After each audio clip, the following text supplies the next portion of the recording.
Today's devotional is entitled Sabbath Renewal. Let's take a moment to reflect on this fourth verse of the hymn, We Love Thy Sabbath, Lord. It reads, O great Creator King, through Thy redeeming grace, renew and sanctify our hearts, that we may see Thy face. The words renew and sanctify are not only key directives of our Sabbath experience, but prerequisites for seeing God, meeting Him face to face. It's interesting that in this hymn, the writer uses the current perspective of Sabbath worship to point us to the future reality of our face-to-face meeting with the God of the Sabbath in His glorious kingdom. Although the word renew in the hymn quoted above was just used in relation to a spiritual makeover of our hearts, transformed emotions, desires and attitudes, this renewal can also extend to the freshness, newness of life and revival of strength that we find in God's presence. When we spend extended time in God's presence each seventh-day Sabbath, His makeover is a holistic one, as our physiological, psychological, relational, social and spiritual well-being is positively impacted.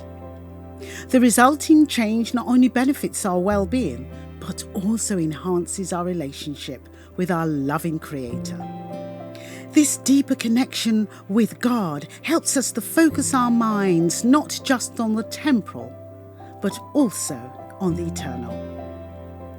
When I experience the holy hours God ordained for me to spend with Him in the way He intended, I emerge from that special time feeling reconditioned, uplifted and joyous. How I approach the Sabbath is also important. I have found that on occasions when I have rushed into the Sabbath due to a very full preparation day, it takes me some time to unwind in order to refocus on God and become quiet in His presence.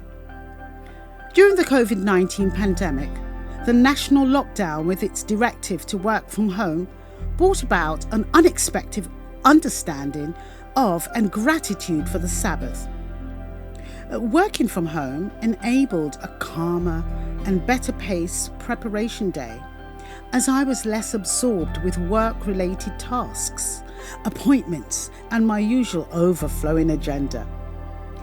This enabled me to enter the sacred hours of worship more prepared and in a calmer attitude of mind, body, and spirit. I was able to spend better quality time with God, and my worship experience was greatly enriched.